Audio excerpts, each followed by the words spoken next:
Good morning, Luzon, Visayas at Mindanao. Ako po si Ka-Coffee. At good news, Ka-Coffee! Ngayong araw po ng Miyerkules, may good news po ang gobyernong ito ni Pangulong Bongbong Marcos. Sabi nyo, weak si PBBM. Talaga ba? Weak ba? Hindi mapaiwi si Mary Jane Veloso sa mga nakalipas na leadership. Pero ngayon, napauwi ni Pangulong Bongbong Marcos. O, sino ngayon ang weak? Natatandaan nyo si Mary Jane Veloso? Diba? Sobrang controversial yan, Ka-Coffee. Pinatay na nila yan sa newspaper. Dahil bibitayin na ito pero naurong ng naurong. Pero hindi mauwi-uwi sa Pilipinas yan.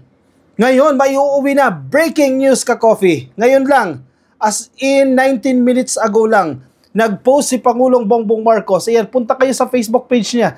Tingnan ninyo, Ka-Coffee, yung kanyang post.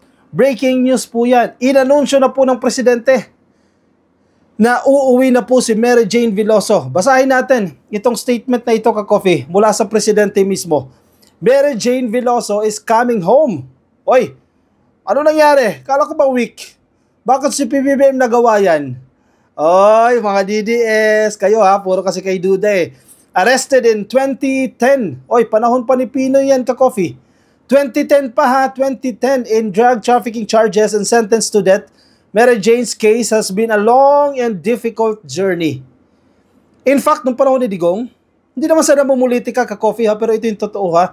Gawin na ng lahat ng gobyerno, hindi talaga mapauwi. Ginawa na lahat, Ka-Coffee. Kumbaga, lumuhod-luhod na, kulang na lang literal na lumuhod. Hindi talaga mapauwi. Bakit ganun?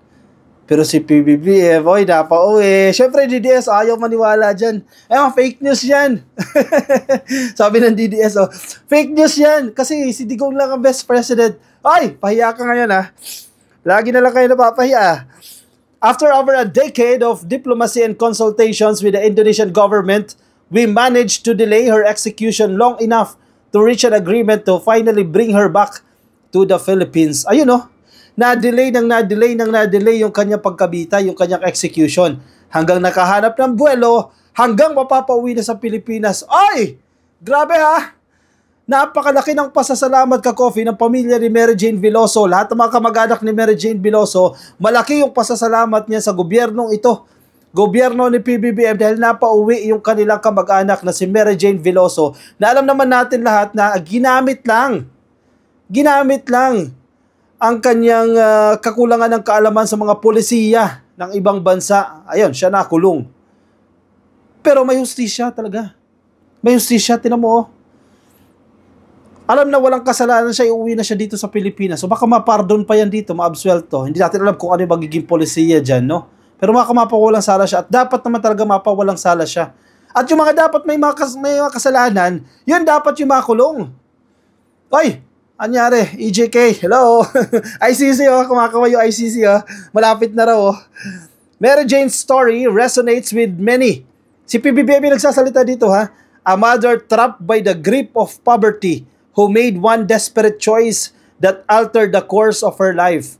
Ayun, imbis na mapaganda kasi ang buhay niya, napasama tuloy. Kasi may mga abuso tayong kababayan, pati mga illegal recruiter niya sa Pilipinas, yan dapat ang sinisintensyahan eh. While she was held accountable under Indonesian law, she remains a victim of her circumstances. Buti ka din pag-intindi ng presidente. Buti may puso ang presidente. Oy, sabihin sip-sip na naman si Ka-Coffee kay presidente. Binabayaran na naman niya si Ka-Coffee ng presidente. Wow, sana all. Hindi close naman ako sa presidente. Sana all, ganyan ka-close sa presidente.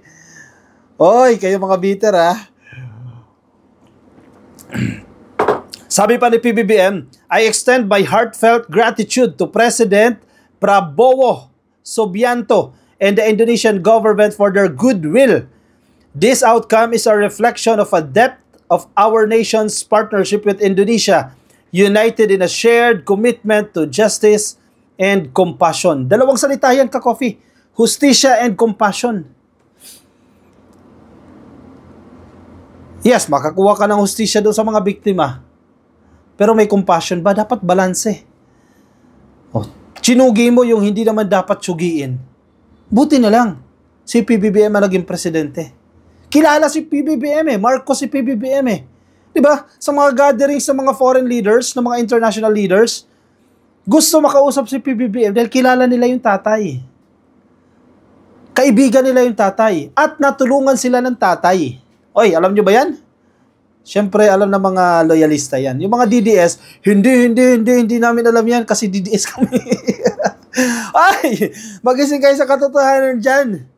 Malaking factor ang pagiging Marcos para mapauwi itong si Mary Jane Veloso. Isang napakalaking good news ka-coffee para sa Pilipinas. Magdiriwang ang Pilipinas sa pag-uwi ni Mary Jane Veloso dahil for the longest time, hindi nyo napauwi yan. Weak leader lang pala magpapauwi. Ako, sampal sa mukha nyo yan. Thank you, sabi ni PBBM, Indonesia. Thank you, Indonesia. We look forward to welcoming Mary Jane Veloso. Oy, congratulations! Tumataginting na congratulations agad ka-coffee. Dahil mapapauwi na po si Mary Jane Veloso. Tingnan niya natin ang mga balita ngayon.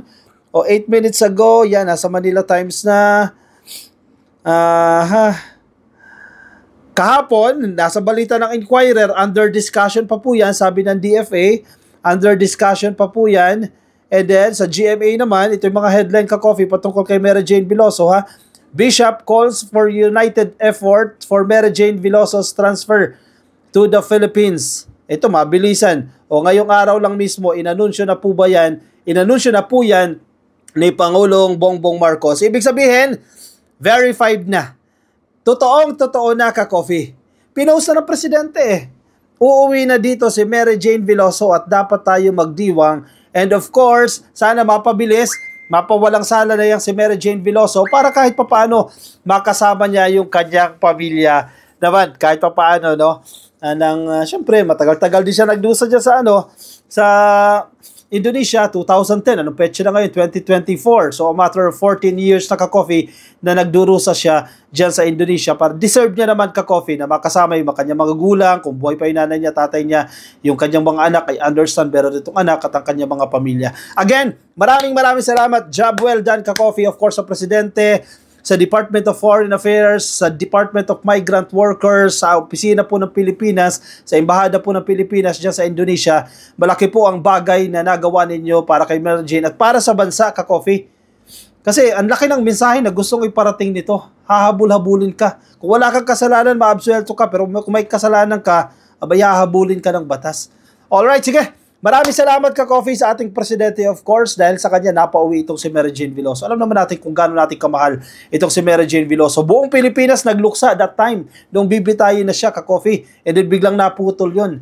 Kaya nasa newspaper, na-publish na nga na nabitay siya kasi inassume na ka-coffee. O siya, sige. Ako yung magpapaalam muna sa inyo. Kung nasa Facebook po kayo, pasuyo na lang. Baka di pa po kayo naka-like and follow sa Facebook. Pasuyo na lang po. Kung nasa YouTube, please click lang po ng subscribe at hit nyo na rin po yung notification icon para kayo po ay updated sa ating mga bagong upload. O siya, ako yung magpapaalam muna sa inyo ka-coffee. Maraming salamat po sa mga sumama. Ingat po kayo. Nasaan man po kayong panig ng daigdig at ang kapitayon. Bye-bye everyone. Good night.